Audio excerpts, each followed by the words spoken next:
आप जाति का सर्टिफिकेट क्यों मांग रहे हैं? ये भारतीय जनता पार्टी की सरकार की जातिवादी मानसिकता को उजागर करता है। फिर जाति बनती है। कहीं ऐसा तो नहीं है कि 4 वर्ष बाद किसको रिटेन करना है, किसको छोड़ देना, उसमें निर्धारित तत्व तो जो पहले व्यवस्था थी माने आजादी के पहले से वही व्यवस्था अब तक भी चली आ रही है, उसमें कहीं पर कोई परिवर्तन नहीं हुआ। जबरन लोगों के मन में शंका उत्पन्न करने का प्रयास ये आम आदमी पार्टी और कांग्रेस पार्टी समय समय पर करती रहती है। हमें भारत के आत्मविश्वास को, हमारी आत्मनिर्भरता को चुनौती देने वाली ताकतों के विरुद्ध भी युद्ध तेज करना। भारत माता की जय! भारत माता की जय! नमस्कार दर्शकों, सवाल पब्लिक का शो पर आप सबका स्वागत है और ये वही शो है जहां आप अपने सवाल सीधा पॉलिटिकल पार्टीज, राजनीतिक दलों से और हमारे शो पर आए प्रवक्ताओं से पूछ सकते हैं। तो जल्दी से अपने फोन निकालिए और नंबर आपके स्क्रीन पर नीचे चल रहा है, उस नंबर पर अपने सवाल वीडियो से भेजिए या व्हाट्सएप करिए, टेक्स्ट में, ट्विटर हैंडल पर भेजिए, फेसबुक पर भेजिए और हमारे साथ जुड़िए अपने सवाल पूछने के लिए। मैं आपको बताना चाहती हूं दर्शकों कि भारतीय शादियों में नाराज फूफा के बारे में आपने जरूर सुना होगा। सवाल है कि क्या मोदी विरोध की राजनीति भी ऐसी ही हो गई है जिसे विपक्ष बात बात पर बेहद और बस यूं ही नाराज हो जाता है क्योंकि अग्निवीर स्कीम के खिलाफ एक नया हंगामा खड़ा होकर सामने आया है। फॉर्म में कास्ट और रिलीजन सर्टिफिकेट मांगने को लेकर विपक्ष हमलावर है। आरोप यह है कि सेना को जाति और धर्म के नाम पर बांटने की कोशिश हो रही है। क्या यह सिर्फ विरोध के नाम पर विरोध है या वाकई विपक्ष के आरोपों में कोई दम है? आज सवाल पब्लिक का यही है क्योंकि बार बार दुष्प्रचार किया जा रहा है अग्निवीर की पूरी स्कीम पर। और सवाल एक और भी है कि क्या विरोध मोदी का है इसलिए हर योजना पर विपक्ष बेवजह हमलावर हो जाता है?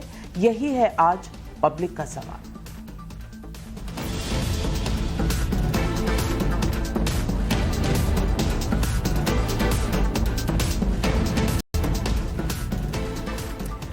अग्निवीर की भर्ती फॉर्म में कास्ट और रिलीजन सर्टिफिकेट मांगे जा रहे हैं। साल 2020 और 2021 में कोरोना के कारण सेना में भर्ती नहीं हुई थी, लेकिन साल 2019 सेना भर्ती का फॉर्म भी देख लीजिए, आपकी स्क्रीन पर हमने दिखाया है और इसमें भी कास्ट और रिलीजन सर्टिफिकेट मांगा गया था। तो आज ऐसी क्या नई बात हुई? जब विपक्षी दलों ने आज हंगामा किया तो सेना को बयान जारी करना पड़ा जिसमें कहा गया है कि उम्मीदवारों के लिए जाति प्रमाण पत्र जमा करने की आवश्यकता हमेशा से ही थी। इस संबंध में अग्निवीर भर्ती योजना में कोई भी बदलाव नहीं किया गया है। परीक्षण के दौरान जान गंवाने वाले सैनिकों के अंतिम संस्कार के लिए उनका धर्म जानने की आवश्यकता होती है। ये रिकॉर्ड्स में दायर होता है आर्मी, नेवी या एयरफोर्स में। आइए सुनते हैं देश के रक्षा मंत्री राजनाथ सिंह ने आज इस पूरी कंट्रोवर्सी पर क्या कहा। सर, ये जो अग्निवीर को लेकर बातें हो रही है कि जाति वाली बात आ रही है, प्रमाण पत्र माना जा रहा है, क्या है ये पूरा? मैं ये स्पष्ट कर देना चाहता हूँ कि यह पूरी तरह अफवाह है। जो पहले व्यवस्था थी माने आजादी के पहले से वही व्यवस्था अब तक भी चली आ रही है, उसमें कहीं पर कोई परिवर्तन नहीं हुआ। लेकिन जाति की जो मांग की गई है सर, मैं जो कह रहा हूँ जो पुरानी व्यवस्था रही है वही व्यवस्था चली आ रही है। अब इसके आगे मुझे क्लैरिफाई करने की समझता हूँ कोई जरूरत नहीं। पहले जब अग्निवीर स्कीम लॉन्च हुई थी तो विपक्ष ने सवाल उठाया था कि 4 साल बाद अग्निवीरों का क्या होगा, ये कॉन्ट्रैक्ट पे क्यों लिए जा रहे हैं। सेना और सरकार ने क्लैरिफिकेशन दिए, लेकिन करीब एक हफ्ते तक बिहार, झारखंड और उत्तर प्रदेश सहित कई राज्यों में हिंसा भी देखी गई। अब इस स्कीम में जाति धर्म का कार्ड ढूंढ लिया गया है। इस मुद्दे को उठाने में एनडीए की पार्टनर जेडीयू भी शामिल है। सुनिए अग्निवीरों में जाति धर्म का मुद्दा उठाने वाले नेताओं की दलील है क्या। जात पूछने की जरूरत वहाँ पड़ती है जब जात किसी खास जात के लिए विशेष सुविधा की बात होती है, आरक्षण की बात होती है, तब वहाँ जात की जरूरत पड़ती है। वरना इस तरह की कोई सुविधा ही ना हो तो फिर जात पूछने की जरूरत क्या है? मुझको बात अभी भी समझ में नहीं आ रही कि सेना में पहले कभी भी जाति नहीं पूछी गई, जाति का सर्टिफिकेट नहीं मांगा गया। आप जाति का सर्टिफिकेट क्यों मांग रहे हैं? ये भारतीय जनता पार्टी की सरकार की जातिवादी मानसिकता को उजागर करता है। तो आप आरक्षण नहीं देना, फिर जाति पूछें। कहीं ऐसा तो नहीं है कि 4 वर्ष बाद किसको रिटेन करना है, किसको छोड़ देना, उसमें निर्धारक तत्व जाति लगता है कि तो आप आरक्षण नहीं देना, फिर जाति पूछें। कहीं ऐसा तो नहीं है कि 4 वर्ष बाद किसको रिटेन करना है, किसको छोड़ देना, उसमें निर्धारक तत्व जाति। मैं डिबेट में अपने मेहमानों के पास जाऊं उससे पहले प्रधानमंत्री नरेंद्र मोदी का एक बयान आपको जरूर सुनाना चाहती हूं। ये बयान तो कल का है लेकिन आज की बहस का मुख्य आधार भी। पहले आइए सुनते हैं मोदी जी की आज के सवाल किस तरह जवाब आए इस बयान से। हमें भारत के आत्मविश्वास को, हमारी आत्मनिर्भरता को चुनौती देने वाली ताकतों के विरुद्ध भी युद्ध तेज करना है। जैसे जैसे भारत ग्लोबल स्टेज पर पद को स्थापित कर रहा है, खुद को स्थापित कर रहा है, वैसे वैसे मिस इन्फॉर्मेशन, डिसइन्फॉर्मेशन, अपप्रचार के माध्यम से लगातार हमले हो रहे हैं। इन्फॉर्मेशन को भी हथियार बना दिया गया है। खुद पर भरोसा रखते हुए भारत के हितों को हानि पहुंचाने वाली ताकतें चाहे देश में हो या फिर विदेश में, उनकी हर कोशिश को नाकाम करना है। तो आज सवाल पब्लिक का, जो पब्लिक सवाल पूछ रही है वो ये है, क्या विपक्ष के पास मुद्दों की कमी है इसलिए झूठा प्रचार किया जा रहा है? सवाल नंबर 2 जो पब्लिक का पूछना है वो ये कि क्या सेना में जाति धर्म का मुद्दा उठाकर विपक्ष जनता को गुमराह कर रही है, भड़का रही है? और सवाल नंबर 3, विपक्ष के सवालों को सिर्फ दुष्प्रचार कहकर नकार देना क्या सही है? यही है आज पब्लिक के सवाल और आइए आज अपने मेहमानों से इन सवालों के जवाब लेते हैं। मेरे साथ आज जुड़ रहे हैं इस पूरी डिबेट पर शहजाद पूनावाला, प्रवक्ता हैं बीजेपी के, तहसीन पूनावाला राजनीतिक विश्लेषक है, अनुराग भदौरिया प्रवक्ता हैं समाजवादी पार्टी के और जुड़ने वाले हैं हमारे साथ इस वक्त दिलीप पांडे प्रवक्ता आम आदमी पार्टी के भी हैं और अभिजीत अय्यर मित्रा रक्षा विशेषज्ञ हमारी इस डिबेट में हमारे साथ जुड़ रहे हैं। पहला सवाल उठाऊं उससे पहले बताना चाहती हूं अपने सारे पैनलिस्ट को कि हर पैनलिस्ट को पहली बार में 60 सेकंड का मौका मिलेगा हर सवाल का जवाब देने के लिए और उसके बाद जब हम डिबेट खोलेंगे तो सवाल जवाब बहस पर आएंगे, लेकिन एक दूसरे के ऊपर ना बोलें क्योंकि दर्शकों को समझने की जरूरत है, क्योंकि यह बहुत ही संगीन मुद्दा है जो आज विपक्ष ने उठाया है। मेरा सबसे पहला सवाल जाता है दिलीप पांडे जी, प्रवक्ता हैं आम आदमी पार्टी के। दिलीप पांडे जी, सीधा सा सवाल है, मोदी जी कह रहे हैं और कल ही उन्होंने भांप लिया था कि दुष्प्रचार हो रहा है और कभी भटकाना कभी भड़काना ये विपक्ष का काम चल रहा है। दिलीप पांडे जी, मैं जानती हूं कि हर विपक्षी दल को सवाल पूछने का पूरा हक है, लेकिन क्या अग्निवीर एक ऐसी स्कीम है जिसपे बार बार सवालिया चिन्ह लगाकर विपक्ष जय जवान के नारे को कहीं ना कहीं खोखला कर रही है? नविका जी, बहुत बहुत धन्यवाद बातचीत की शुरुआत मुझसे करने के लिए। आपने मोदी जी का जिक्र किया, माननीय प्रधानमंत्री महोदय का। मुझे लगता है उनसे बेहतर कौन जानता है, he has been kind of chief of misinformation in this country. उनसे बेहतर कोई समझता ही नहीं है कि गलत सूचना, दुष्प्रचार और इस सबका जो तंत्र बना हुआ है भारतीय जनता पार्टी का, वो कैसे संचालित हो रहा है, वो अच्छी तरह से समझते हैं। दूसरी बात मैं आता हूँ, जो अग्निवीर स्कीम है इसके ऊपर आता हूं मैं, और जो जाति को लेकर बार बार प्रश्न खड़ा किया जा रहा है। भारतीय जनता पार्टी के प्रवक्ताओं को मैंने सुना, बड़े सलीके से वो और बड़े कॉन्फिडेंस से वो झूठ बोल जाते हैं इस पैनल पर जितने भी लोग हैं, मुझे नहीं पता कि इनमें से कितने लोगों ने रिक्रूटमेंट का फॉर्म भरा है, पर मैंने 4 बार भरा। जब मैंने 10वीं पास किया उसके बाद से लेकर के ग्रेजुएट होने तक 4 बार, वो एक बार नहीं 4 बार फॉर्म भरा है। 3 बार सेलेक्ट हुआ हूँ और किन्हीं कारणों से मैं रिक्रूट नहीं हो पाया।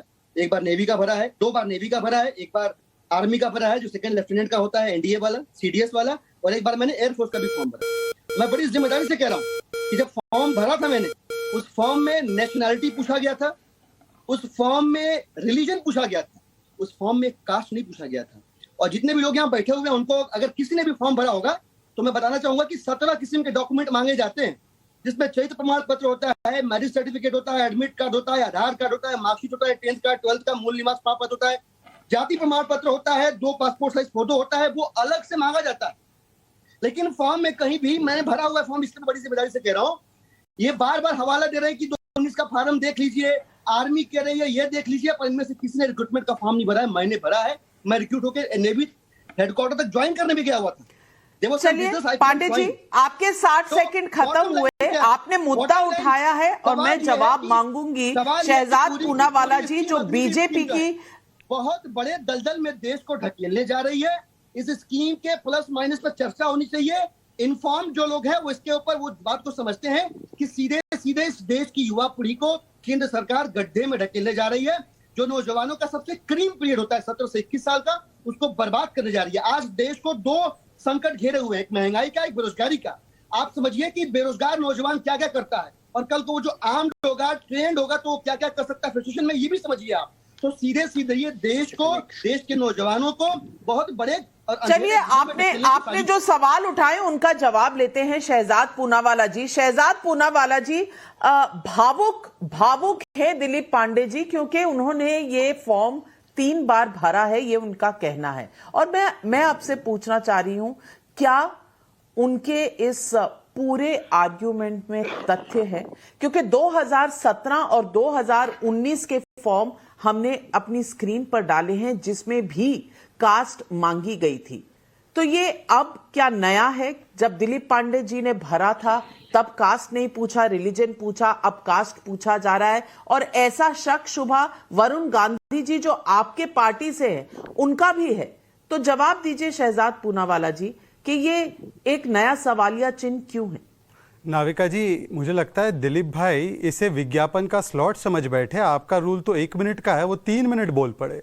तो मुझे उम्मीद है कि भारतीय जनता पार्टी के साथ अन्याय न करते हुए, हालांकि हम विज्ञापन नहीं देते हैं, आप मुझे भी 3 मिनट का समय देंगे और मेरे समय का हस्तक्षेप, क्योंकि कोई लोग विज्ञापन देते उसमें बीच में नहीं बोलेंगे। अब मेरा समय भी 3 मिनट का किया जाए। पहले तो मैं बताना चाहता हूं कि एक मानसिकता है जिसको मैं कहता हूं एंटी आर्मी फिलॉसफी, उसको शॉर्ट में कह सकते हैं आप। ये आप फिलॉसफी है ना, ये सर्जिकल स्ट्राइक पर सवाल उठाना जैसे केजरीवाल ने उठाया था, ये बालाकोट पर सवाल उठाना जैसे केजरीवाल ने उठाया था, पुलवामा का दोष भारत पर डालना जैसे केजरीवाल ने किया था, ये एंटी आर्मी फिलॉसफी आज प्ले पर है। मैं आपको बताता हूं क्यों। संजय सिंह कहता है, और सांसद है वो कहता है कि भारत के इतिहास में पहली बार सेना भर्ती में जाति पूछी जा रही है। अब मैं संजय सिंह जी और दिलीप जी के सामने 2013 का वो हलफनामा जिसने आर्मी ने यूपीए के शासनकाल में सुप्रीम कोर्ट को बताया था कि हमारी रिक्रूटमेंट कतई कास्ट या रिलीजन बेसिस पर नहीं होती है, हाँ पर ऑपरेशनल और एडमिनिस्ट्रेटिव पर्पसेस के लिए हम इसका इस्तेमाल करते हैं। और वो समझाया भी कि रिलीजन का इस्तेमाल क्यों होता है, कास्ट का इस्तेमाल क्यों होता है, ये समझाया गया। इसके अलावा मैं आपको बताना चाहता हूं, आज भी आर्मी के ही रिक्रूटमेंट डिवीजन ने क्लैरिफाई किया है, army rules 1954, defence service regulation 1987, उसके तहत रिक्रूटमेंट होती है। आज भी उसमें 1 पैसे का फर्क नहीं है। और मैं एक और आखिरी चीज बताऊंगा, हालांकि ये विज्ञापन का समय उन्होंने ज्यादा लिया। ये देखिए, ये है रिक्रूटमेंट फॉर्म ऑफ यूपीएससी, ये है recruitment form of railway board, railway recruitment, और ये है आधार। इसमें भी ये डिटेल्स मांगी जाती है जिसको हम कहते हैं कास्ट एंड रिलीजन डिटेल्स, और वो भी चाहते हैं क्योंकि वो एडमिनिस्ट्रेटिव और ऑपरेशनल यूजेस के लिए यूज होता है। तो मैं आज इनसे सिर्फ पूछना चाहता हूं, बाकी सारी चीजों पे बाद में चर्चा करेंगे। दिलीप जी, पहले मुझे सिर्फ इतना बता दीजिए कि क्या यह व्यवस्था 2014 से पहले थी, और अगर थी तो संजय सिंह झूठे साबित नहीं हुए, हां या ना? पहले इस पे डिबेट हो जाती है, फिर उसके बाद जो बाकी के एस्पेक्ट्स है अग्निपथ के उस पे करेंगे। अन्यथा ऐसा लगेगा कि अग्निपथ बहाना है, इनको सियासत चमकाना है, आग लगाना है और हिंसा भड़काना है। ये एंकर है। मैं रिस्पॉन्ड कर दूं नविका जी? चलिए, आपने दिलीप पांडे जी से सवाल पूछा है, मैं आऊंगी पहले सारे पैनलिस्ट से एक वक्तव्य ले लूं। और मैं अनुराग भदौरिया जी मैं आपसे पूछना चाहती हूं। अनुराग भदौरिया जी, सवाल ये है कि कभी आपको प्रॉब्लम होती है कि असंसदीय भाषा रिमूव की जा रही है तो अब तो मुंह बंद करना पड़ेगा, कभी आपको इस बात से तकलीफ होती है कि अब धरना प्रदर्शन नहीं हो पाएगा, लेकिन तमाम चीजें जारी हैं। असंसदीय भाषा जिस तरह से हमने आज देखा है, लोकसभा स्पीकर के सामने जब प्राइस राइज पर बात होनी थी, महंगाई पर बात होनी थी, और धरना प्रदर्शन भी जारी है, तो शायद ये मुद्दे खत्म हो गए और अब अग्निवीर का कास्ट सर्टिफिकेट वाला मुद्दा आ गया है। और इस पर मैं आपको बता दूं कि 2013 में हलफनामा है कोर्ट में आर्मी का, और इस हलफनामे में लिखा हुआ है सब कुछ। तो यानी कि 2013 वाली जो कंट्रोवर्सी है वो 2022 में 9 साल बाद उठाने का ये रीजन क्या है, क्या कारण है कि बस सिर्फ मोदी के ऊपर कटाक्ष करते रहो, उसमें किसान को तो छोड़ा नहीं, अब जय जवान की भी आप किसी ना किसी तरीके से उसको भी कंट्रोवर्सी में लाने की कोशिश कर रहे हैं। अनुराग भदौरिया जी, आपके 60 सेकंड शुरू होते हैं। नाविका जी, आपने बहुत अच्छी बात की। असंसदीय भाषा का आपने कहा, जुमलेबाजी असंसदीय भाषा नहीं हो सकती, क्योंकि ये भारतीय जनता पार्टी के संस्कार में है कि जुमला उनको बोलना ही है, झूठो जुमला, इसलिए वो इसको चाहते हैं कि इसकी बात कोई ना करे। जहां तक आपने बोला जीएसटी की बात बोली, जीएसटी के नाम पे आप क्या सोचते हो? आटा, चावल, नमक, दूध, दही, जो गरीब आदमी किसी तरह खा के अपना गुजारा करता है, आप चाहते हो उसकी भी महंगाई हो जाए, माने भूखा ही मर जाए? धन्ना सेठों के ये 13 लाख करोड़ रुपए एनपीए करके उसका इंटरेस्ट और उसका पैसा माफ कर सकते हैं, 13 लाख करोड़। लेकिन गरीब आदमी का अगर रोटी नमक खा रहा है तो उसमें जीएसटी बढ़ा के उसको भूखा रखना चाहते हैं। ये सवाल, और इसमें पार्लियामेंट में क्या इसमें बहस नहीं होनी चाहिए? पार्लियामेंट में इसमें बात नहीं होनी चाहिए? तो पार्लियामेंट बात करने को तैयार नहीं होती है तो क्या प्रदर्शन नहीं होना चाहिए? इस पे क्या पार्लियामेंट को नहीं टोकना चाहिए कि पार्लियामेंट आइए, आप गरीब आदमी की पहले बात कीजिए, धरना सेठों की बाद में बात कर लेना। तीसरी बात आपने कहा किसान, अरे किसान की बात नहीं होगी, किसान क्या है, दोगुनी करने वाले ये थे, और इन्होंने किसान क्या है कि दोगुनी का क्या काम किया? दोगुना तो इन्होंने किया नहीं, किसान बेचारा भुखमरी के कगार पे पहुंच गया, किसान को अपनी लागत भी मिल रही है। जहां तक बात अग्निवीर की है, मैंने आपको पहले ही बोल दिया, अग्निवीर जो लेके आए थे यही समस्या है। आप अग्निवीर लाए, 4 साल की नौकरी लेके क्यों आए हो भाई? जो बच्चे हमेशा तैयारी करें लगातार, मैं एक यहाँ पे जनरल की बात सुन रहा था किसी जगह पे, वो कह रहे थे सालों साल जब एक साथ रहते हैं तो उनके अंदर एक भावना पैदा होती है, तब हम जाके यहाँ पहाड़ों में ठंडी प्रदेश में जाके रह के और तब जाके लड़ाई कर पाते हैं। 4 साल में आप क्या करना चाहते हैं उनके साथ? 4 साल वो कहते हैं ना किशोरावस्था में भर्ती होंगे और भरी जमाने में रिटायर हो जाएंगे। उसके बाद बीजेपी के एक नेता है कैलाश विजयवर्गीय, कहते हैं हमारी ऑफिस में जो बीजेपी दफ्तर है उसमें हम सिक्योरिटी की नौकरी में प्राथमिकता देंगे, अपने बेटे को एमएलए बनाएंगे। बनाइए अपने बेटे को आप वहां पे सिक्योरिटी ऑफिसर, तब तो पता चलता है कि सिक्योरिटी गार्ड बनाइए ना अपने बेटे को। अपने बेटे को आप बनाओगे वहां पे एमएलए, और जो यहाँ पे आदमी जो अग्निवीर से आएगा, आर्मी से लौट के आएगा, उसको कहोगे हम यहाँ पे सिक्योरिटी की नौकरी दे देंगे। ये मानसिकता भारतीय जनता पार्टी की है, और इस मानसिकता से अगर भारतीय जनता पार्टी बात करती है तो शर्म की बात हिंदुस्तान के लिए कि भारतीय जनता पार्टी के नेता अपनी पार्टी ऑफिस में। चलिए, वोट आपके 60 सेकंड बहुत देर पहले खत्म हो गए थे, पर भदौरिया जी मैंने आपको बोलने दिया। जो पार्टी कास्ट के नाम पर वोट मांगा करती है, हमेशा एक यादव कम्युनिटी, यादव कास्ट की बात करती है वोट मांगने के लिए, वो कास्ट के इतने खिलाफ है, ये सुनकर बहुत अच्छा लगा, क्योंकि मेरिट होना चाहिए, हमारा जाति आधार नहीं होना चाहिए किसी भी नौकरी के लिए। कम से कम आप इस डिस्कशन टेबल पर तो आए। लेकिन अब मैं तहसीन पूनावाला जी से पूछना चाहती हूं। तहसीन पूनावाला जी, सीधा सवाल है, बालाकोट स्ट्राइक हो, सर्जिकल स्ट्राइक हो, या कोई और बात हो आर्मी को लेकर, राफेल का परचेज हो, हर चीज में आपको कोई ना कोई दिक्कत होती है कांग्रेस पार्टी को। मैं पूछना चाहती हूं, ये अग्निवीर पर बार बार भ्रम पैदा करके जो बात 2013 में सुप्रीम कोर्ट में कही जा चुकी है, आपकी सरकार थी, यानी कि कांग्रेस पार्टी की तब सरकार थी, ये मुद्दा सुप्रीम कोर्ट में आकर सुप्रीम कोर्ट से पास हो चुका है, बावजूद इसके इस नई कंट्रोवर्सी को उछालने का, इस पूरी नई सवालिया चिन्ह को उठाने का क्या कारण हो सकता है? क्या अब आपकी आंखें इस पर है कि किस तरह इस देश में आर्मी को, हमारे जवानों को भी डिवाइड किया जाए, एक कास्ट के लाइन पर या रिलीजन के लाइन पर? नाविका जी, आपके शो में शिरकत करने का मौका मिला, शुक्रगुजार हूं। अभिजीत जैसे लोग हैं जिनको आर्मी समझ में आती, तो मैं बहुत टेक्निकल पॉइंट्स रखूंगा। सबसे पहली बात, जी हाँ, कास्ट हमेशा लिया जाता था, पर इसकी एक वजह ये थी कि कई रेजिमेंट्स है भारतीय आर्मी में, जैसे सिख रेजिमेंट, जैसे मराठा रेजिमेंट, जैसे जाट रेजिमेंट, और ये सालों पुराने 100-150 साल पुराने रेजिमेंट है। उस वजह से अग्निपथ स्कीम एक नई स्कीम है, तो वहां पर कास्ट की कोई जरूरत नहीं है। जो रेजिमेंट है उसके लिए कास्ट की जरूरत है।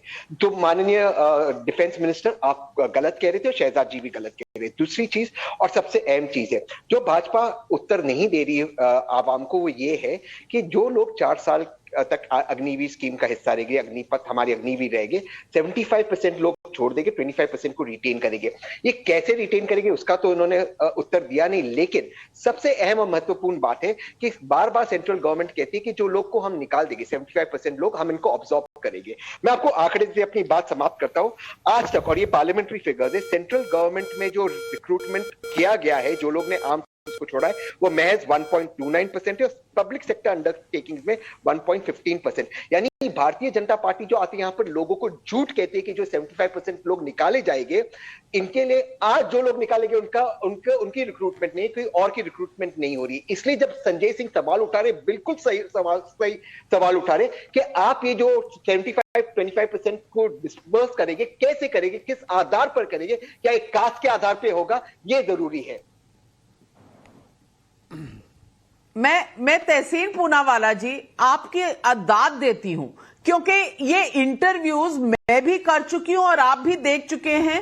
आर्मी चीफ हो या फिर नेवी चीफ हो, एयरफोर्स चीफ हो, हर चीज बता चुके हैं अग्निवीर स्कीम के बारे में, लेकिन आप हैं कि टस से मस नहीं होंगे।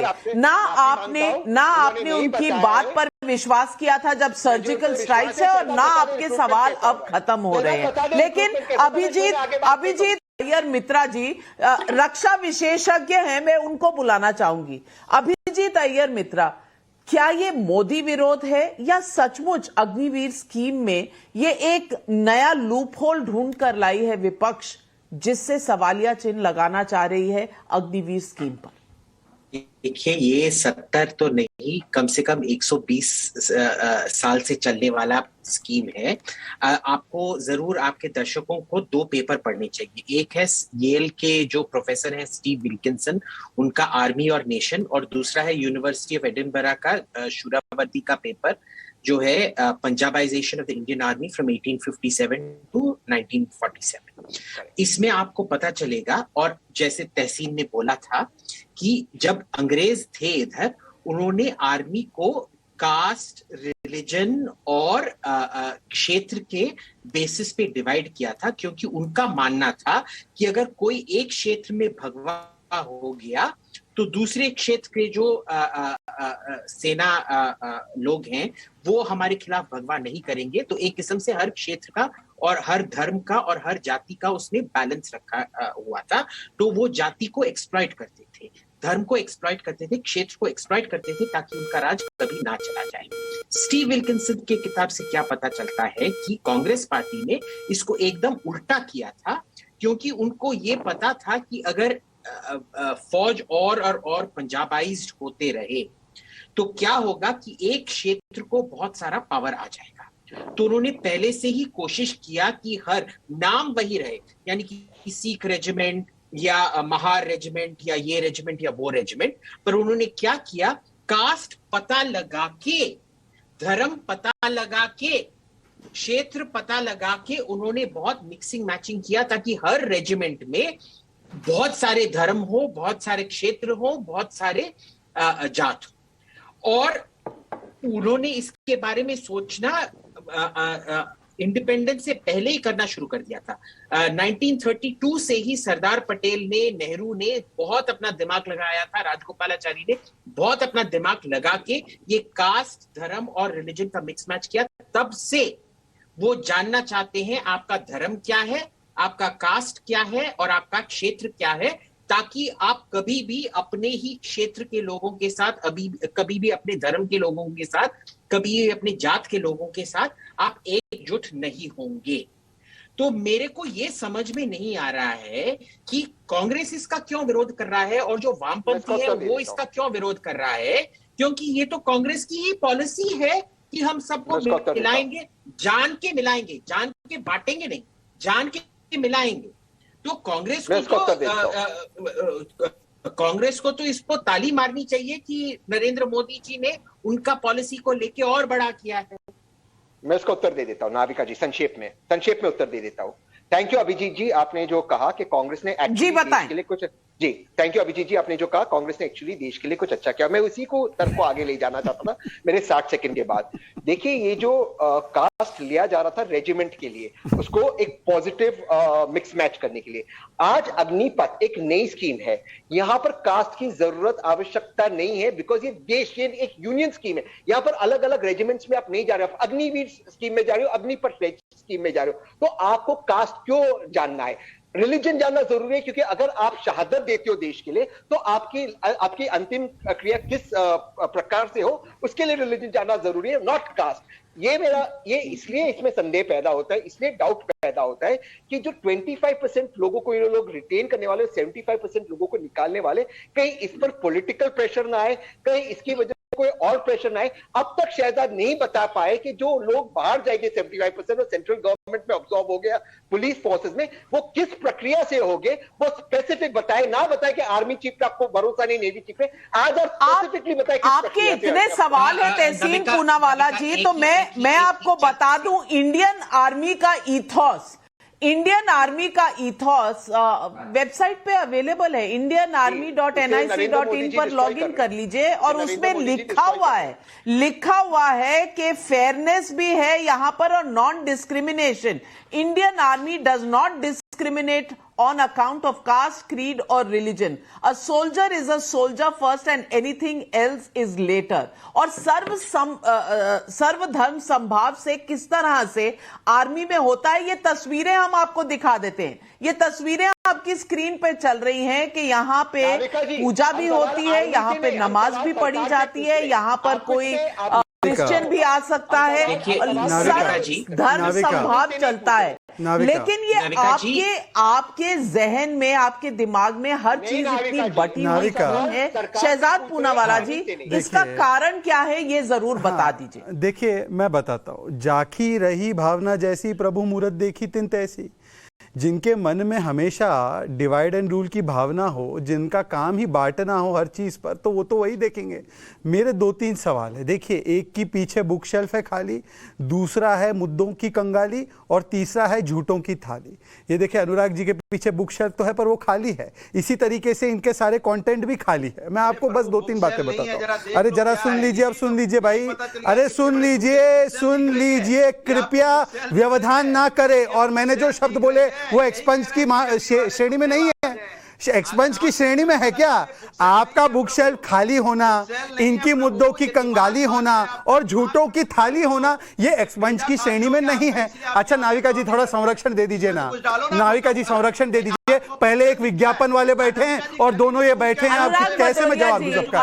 विज्ञापन प्लस ये 2 पार्टियां। शहजाद पूनावाला बोल लें, शहजाद पूनावाला बोल लें, मैं आपको पूरा समय दूंगी, मैं आपको पूरा समय दूंगी। आप जरूर उनकी जो भी टिप्पणी देना चाहते हैं आप जरूर दीजिएगा, पर इस वक्त शहजाद पूनावाला बोल रहे हैं, उनको मैं 45 सेकंड का समय देती हूं और आपके लिए मेरी गुजारिश है 1, 2, 3 गिनूंगी और उसके बाद आपको म्यूट करूंगी जब तक शहजाद अपनी बात पूरी ना कर लें। देखिए जी शहजाद, जनता ने ही म्यूट कर दिया है बहुत वर्षों से। अब देखिए मैं क्या बोल रहा हूँ, देखिए ये तहसीन पूनावाला यहाँ पे आते हैं, कांग्रेस का स्टैंड जो होता है उसके उलट ही बोलते हैं। पर मैं उनसे पूछना चाहता हूँ, जो आर्मी कह रही थी OROP दो 42 साल नहीं दिया, 500 करोड़ रुपए देकर भाग गए।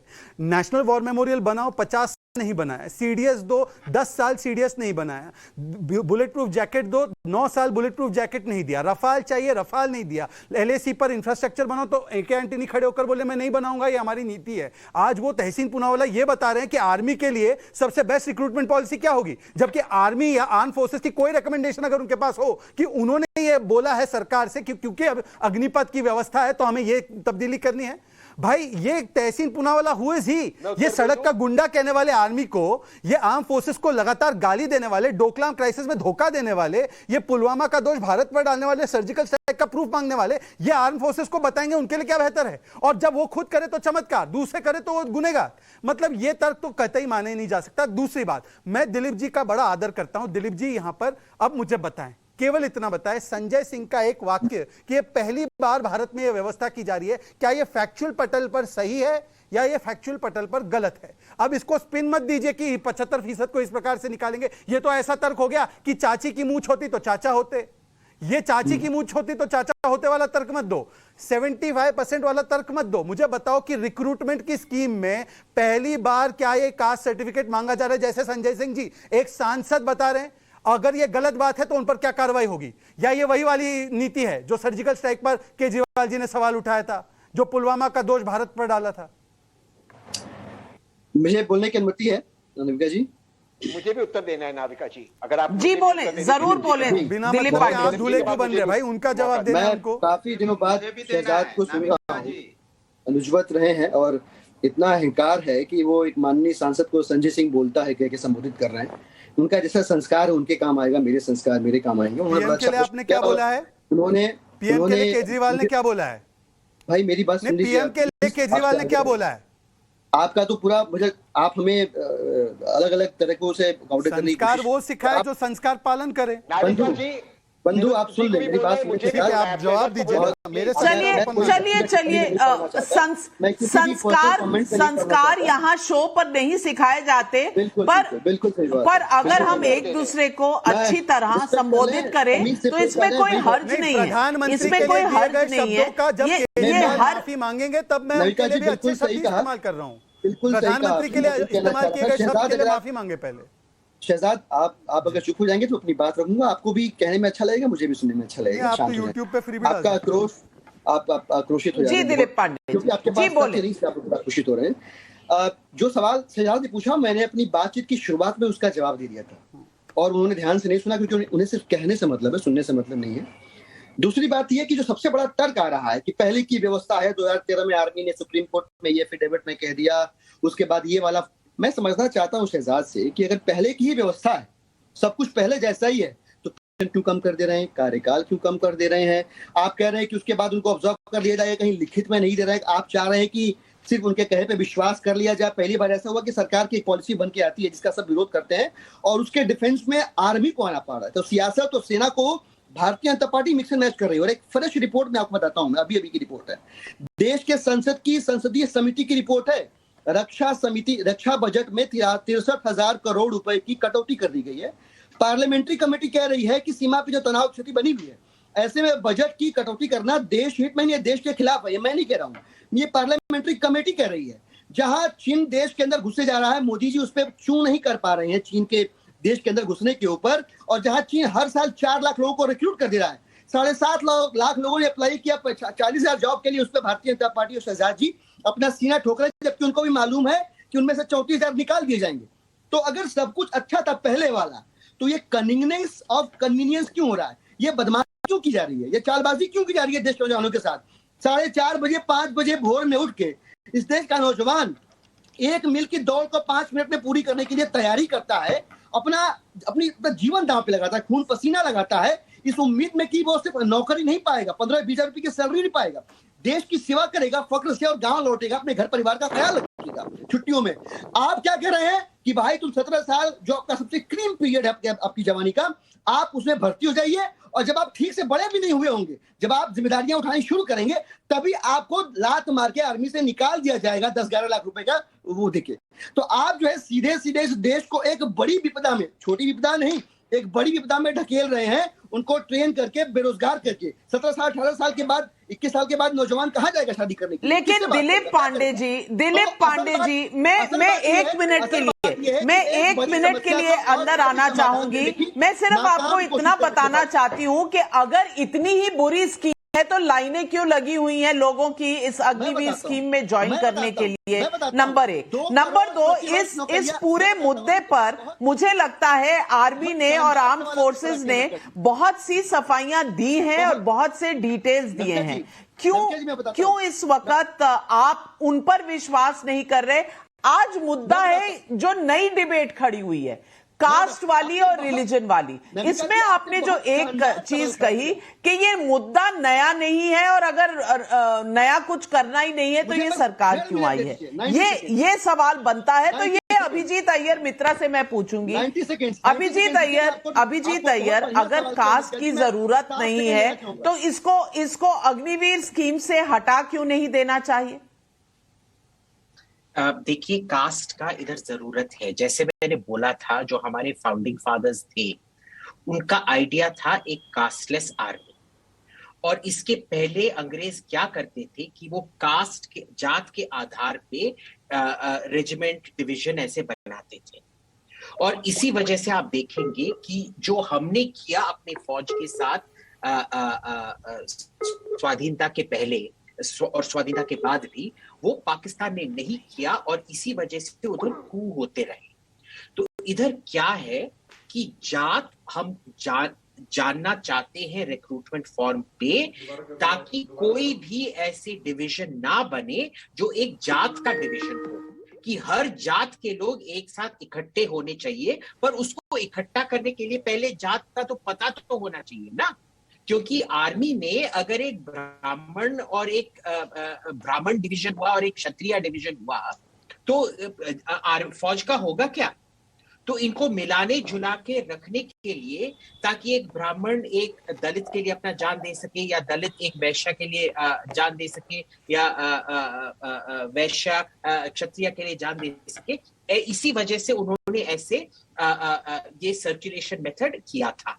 अब आपको मेल झोल करने के लिए पहले पता तो होना चाहिए ना। अगर आप पंचमेल दाल बना रहे हैं, पंचमेल दाल तो बस मसूर दाल के साथ नहीं बना सकते, आपको पता होना चाहिए कि मसूर दाल है, उड़द दाल है।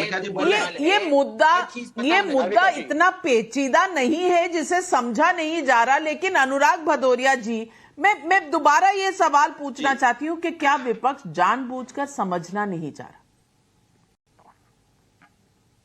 देखिए, विपक्ष सब जानता है, लेकिन सरकार आंख बंद किए हुए, सरकार मदद नहीं करना चाहती। आप बताइए, जो बच्चों की बात हो रही है, जो बच्चे 16-17 साल के जो सुबह उठते हैं 5 बजे, वो दर्द बीजेपी नहीं समझेगी।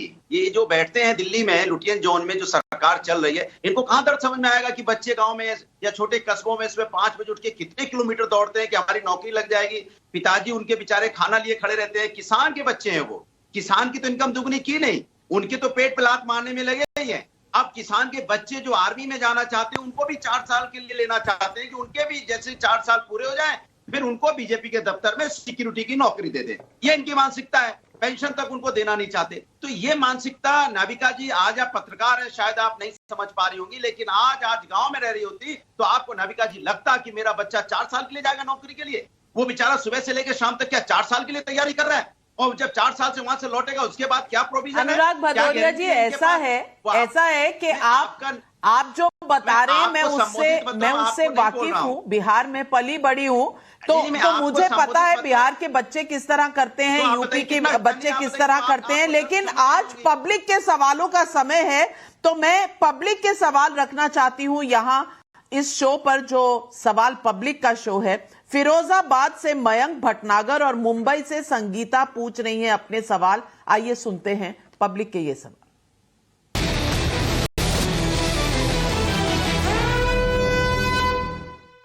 मेरा सवाल है समाज से कि बिना समझे सिर्फ विरोध प्रदर्शन क्या भारत का एक अभिन्न अंग हो गया है? सरकार की नीतियों पर इतना हंगामा क्यों मचता है? क्या सरकार को आत्मचिंतन करने की आवश्यकता नहीं? पहला सवाल तहसीन पूनावाला, हर चीज पर विरोध, सोसाइटी भी, आज दर्शक भी देश का आम आदमी परेशान हो चुका है, क्यों हर बात पे विरोध? नाविका जी, जब दिलीप जी या मैं सवाल सरकार से पूछते हैं, हम आर्मी से नहीं पूछ रहे, हम सरकार से पूछ रहे। वही सरकार जिसका नाम है भारतीय जुमला पार्टी, और यहाँ आकर जो चिल्ला रहे थे उनके प्रतिनिधि, पुलवामा के समय शूटिंग कर रहे थे देश के माननीय प्रधानमंत्री, और आईएसआई को पठानकोट पे बुलाकर बिरयानी खिला रहे थे। यहाँ आके जिसको एम्प्टी थाली कह रहे हैं, उनको बता दो कि empty vessels make the most noise. सवाल ये है नाविका जी, मैं सिर्फ आंकड़ों पर बात कर रहा हूँ, मैं कहाँ यहाँ वहां जुमले की बात नहीं कर रहा हूँ। इन्होंने कहा, और कुछ डिबेट्स पे शहजाद जी ने मुझे कहा कि जो हमारे अग्निवीर 75% कैटेगरी है जो बाहर जाएंगे, इनको सेंट्रल गवर्नमेंट या इनको पुलिस फोर्सेस में रिक्रूट कर देंगे। आज भारत में 5.30 लाख वैकेंसीज है पुलिस फोर्स में के अंदर, 1.30 लाख सिर्फ उत्तर प्रदेश के अंदर। उनको आज तक क्यों भर नहीं पाए? सेंट्रल गवर्नमेंट के मैंने आपको आंकड़े दिए, पीएसयू के। मेरी बात तो चलिए, आपको अब पुरानी वाली प्रॉब्लम याद आ रही है। आप मान रहे हैं कि कास्ट वाली दिक्कत कोई दिक्कत ही नहीं है। आपको वो 75% लोगों का क्या होगा, आपकी दिक्कत वो है। तो नया मुद्दा क्यों उठा रहे हैं? चलिए पुराने मुद्दे पर शहजाद पूनावाला जी जवाब दीजिए, क्योंकि पब्लिक ने भी पूछा, कहीं ना कहीं क्या कम्युनिकेशन में प्रॉब्लम है? क्योंकि सवाल अब फिर वो ही है, कास्ट मुद्दा है ही नहीं, क्योंकि सब लोग मुड़कर उसी पर जा रहे हैं कि 75% लोग करेंगे क्या अग्निवीर होने के बाद। जवाब एक second Navika, please Navika, this is not fair. नहीं, एक आप इसमें ऐड कीजिए, मैं तीसरी बार डाउन, फेडर डाउन, बाकी सबके फेडर डाउन। खाली शहजाद पूनावाला जवाब देंगे 45 सेकंड में। नाविका, ये कास्ट का ही मुद्दा है, कोई वोट कास्ट नहीं कर रहा ना इनको, इसीलिए हर मुद्दे पर राजनीति करना। मुझे एक बात बताइए, सर्जिकल स्ट्राइक किसने अनाउंस की थी? जब ओसामा बिन लादेन को मारा था अमेरिका ने, बराक ओबामा ने प्रेस कॉन्फ्रेंस करके बोला, वहां पर किसी रिपब्लिकन ने खड़े होकर नहीं कहा ओ बराक ओबामा हम तुम्हारा भरोसा नहीं करते। यहां पर डीजीएमओ ने उसको अनाउंस किया। फिर भी तहसीन पूनावाला और उसकी मंडली और आम आदमी पार्टी की मंडली, अरे प्रूफ दिखाओ, अरे सबूत दिखाओ। पाकिस्तान के मीडिया में छपे थे ये लोग। आज भी तीनों चीफ्स ने और लेफ्टिनेंट जनरल अनिल पुरी ने, वो आपके साथ इंटरव्यू में भी थे नाविका, बहुत विस्तृत और लंबा इंटरव्यू था, सारी चीजें क्लैरिफाई की। फिर भी ये मंडली जो कहती है हम सरकार से पूछ रहे, अरे आर्म फोर्सेस ने जब बोल दिया छोड़ दीजिए सरकार की बात को, आप तो हमें वैसे ही विश्वास, हम तो वैक्सीन पर भी आपको बोल रहे थे, किसी ने बोला था बीजेपी की वैक्सीन है, किसी ने बोला गाय के बछड़े का खून है उसमें, तो भाई हमें छोड़ दीजिए, आप आर्म फोर्सेस की बात हो। दूसरी बात, ये तहसीन पूनावाला परसों की डिबेट, एक सेकंड, ये क्यों बोल रहे हैं भाई? ये खाली शेल्फ वाले नाविका, ये खाली शेल्फ वाला क्यों बोल रहा है? फिर से ये खाली शेल्फ वाला क्यों बोल रहा है? Why is this empty shelf talking again? Shehzad Poonawalla ji, public के और दो सवाल हैं। पब्लिक के और दो सवाल हैं। रांची से श्याम तिवारी और देहरादून से दिवाकर चौबे के सवाल हैं, और पब्लिक के सवाल ज्यादा जरूरी हैं, मैं समझती हूं, यहां नोक झोंक से ज्यादा। तो आइए सुनते हैं पब्लिक के ये सवाल।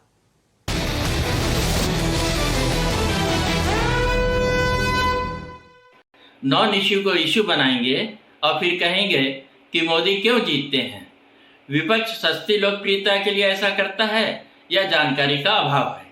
अग्निवीर के फॉर्म में कहीं भी ये तो नहीं लिखा हुआ है कि आरक्षण दिया जाएगा, फिर हंगामा क्यों मचाया जा रहा है? अनुराग भदौरिया जी जवाब दीजिए। पब्लिक ने सीधा आपसे सवाल किया और दूसरा सवाल का जवाब मैं दिलीप पांडे जी से लूंगी। देखिए, सीधा सा सवाल है कि भारतीय जनता पार्टी देश को उलझाने में लगी है। ये युवाओं की समस्या का समाधान नहीं करना चाहती है, युवाओं के भविष्य से खेलती है। 4 साल की नौकरी देके फिर उनको फॉर्म है, ये बीजेपी का नहीं है, बेरोजगार करके फिर उनको रोड पे ले आएगी। तो ये लोग जो इतनी क्रूरता से सोच रहे हैं कि बच्चा बेरोजगार हो जाएगा, उसके बारे में इनको जरा सी टेंशन नहीं होती, और टीवी पे बैठ के क्रिएटिव राइटिंग कर रहे हैं। तो भैया आप पिक्चर में चले जाइए, वहां क्रिएटिव राइटिंग लिखिए। अरे आप लखनऊ को गांव मान रहे हैं, बताइए। आप बोले मैं गांव से आ रहा हूँ, लखनऊ में रहते हैं, बोलते मैं गांव से आ रहा हूँ, लखनऊ को आपने गांव बना दिया। सोचिए, ये आपकी ये खाली शेल्फ वाले लखनऊ को गांव समझते हैं, और आर्मी आर्म फोर्सेस का फॉर्म है। जोन में है, लुटियन जोन के से बाहर निकल के तो थोड़ा लखनऊ भी एक राजधानी है भाई। छोड़ो, भारतीय जनता पार्टी छोड़ना नहीं चाहती है। और तुम कहां से समस्या का समाधान, उनको दौड़ते हुए लोग कहां से नजर आएंगे? वहां पे शौक से दौड़ते होंगे या रोटी के लिए दौड़ते हैं सुबह सुबह? कि हम कैसे आर्मी में पुलिस में भर्ती हो जाएं, चलिए एक और सवाल है, दिल्ली से सीमा अग्रवाल का सवाल है, क्या सेना के बारे में तुरुष्ट प्रचार के लिए सांसदों और नेताओं को जवाबदेह नहीं बनाया जाना चाहिए? दिलीप पांडे जी, दिल्ली का सवाल है, आप ही जवाब दीजिए। पिछले थैंक यू नाविका जी, पिछले 2-3 सवाल विरोध क्यों हो रहा है इसी पे आए हैं और मुझे लगता है कि इस पे बातचीत होनी चाहिए। मुझे लगता है कि सीधे सीधे केंद्र की सरकार इस विरोध के लिए जिम्मेदार है, वे लोग नहीं जिम्मेदार हैं जो विरोध कर रहे हैं। कारण उसका स्पष्ट है, जो डिपार्टमेंट ऑफ मिलिट्री अफेयर्स है उन्होंने कुल 254 बैठकें करी हैं इस अग्निवीर स्कीम को लॉन्च करने से पहले, 750 घंटे की बैठक हुई है, लेकिन इनमें से किसी भी एक बैठक में कोई भी genuine stakeholder consultation process नहीं अख्तियार किया गया है। मतलब जो नौजवान बेरोजगार है, जो नौजवान हताश परेशान है, उससे किसी ने बात करने की जहमत नहीं उठाई। ठीक उसी प्रकार से जिस प्रकार से कि फार्म बिल्स, जो किसानों के बिल 3 पास किए गए थे लेकिन किसानों से नहीं पूछा गया था, बिल्कुल उसी अंदाज में एरोगेंस से भर के केंद्र की सरकार ने ये अग्निवीर स्कीम लॉन्च कर दी और डिफेंस और सेना को आगे कर दिया इसको डिफेंड करने के लिए। इसलिए विरोध हो रहा है, इसलिए प्रॉब्लम्स हो रही हैं। और आपने भी बड़ा अच्छा एक सवाल उठाया कि अगर ये स्कीम इतनी ही बुरी है तो 40,000 पोस्ट के लिए 7.5 लाख लोग लाइन में क्यों खड़े हैं? मैं आपको बताना चाहता हूं, बहुत जेन्युइन क्वेश्चन उठाया आपने। वो इसलिए खड़े हैं कि बेरोजगारी की दर गोते मार रही है। आज की तारीख में जो अर्बन रूरल अनएम्प्लॉयमेंट रेट है उसको आप बाइफरकेट करके देखेंगे तो जो रूरल अनएम्प्लॉयमेंट है नविका जी, वो 7.7% से ज्यादा है। 7% से ज्यादा अर्बन एम्प्लॉयमेंट रेट को के डूब जाने और भारतीय जनता पार्टी का जो कमिटमेंट है कि 2 करोड़ नौकरियां हर साल देंगे, वो न पूरा करने की वजह से नौजवान हताश होकर सुबह शाम मेहनत कर रहे हैं, कहीं आर्मी में नौकरी मिल जाए, हमारी जिंदगी सुलझ जाए। लेकिन भारतीय जनता पार्टी को इससे मतलब नहीं है। रक्षा बजट में कटौती करनी है। दिलीप पांडे जी, मैं मानती हूं कि सरकार की कई स्कीमों में या कई चीजों में आपके सवाल होंगे, कोई ना कोई सब्जेक्टिव आपके कारण रहे होंगे, पर कभी तो किसी सरकार ने कुछ सही किया होगा। ऐसा क्यों नहीं होता कि ये पॉजिटिव टाइप के सजेशंस दिए जाएं सरकार को ताकि देश आगे बढ़ सके? हम सिर्फ तू मैं के बीच में क्यों रह जाते हैं, ये सवाल है।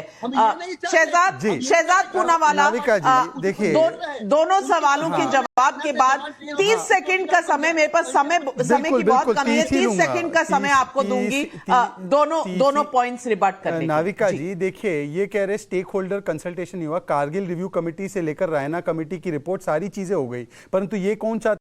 ये कभी लायन के फेस रीडर बन जाते हैं, कभी ये कहते हैं वर्ड बैन लिस्ट आ गया, कभी कहते हैं धरना बैन हो गया। तो मुझे लगता है ये दुष्प्रचार की फैक्ट्री और व्हाट्सएप की यूनिवर्सिटी और ये खाली शक वाले। नाविका जी, आम आदमी पार्टी और समाजवादी का कोई गठबंधन है क्या कि वो अपने समय पर बोलेंगे और मेरा समय ये खराब करेंगे, वो अपना विज्ञापन भी देंगे और यहाँ पर मुझे बोलने नहीं दिया जाएगा? नहीं, भारतीय जनता पार्टी की आवाज दबाने का ये कुत्सित प्रयास है तो बता दीजिए हमें, ये क्या तरीका है भाई? वो अपना विज्ञापन चलाए और ये फिर उनके ऑर्केस्ट्रा में होना चाहिए। ये ऑर्केस्ट्रा है क्या उनके? लेकिन मेरा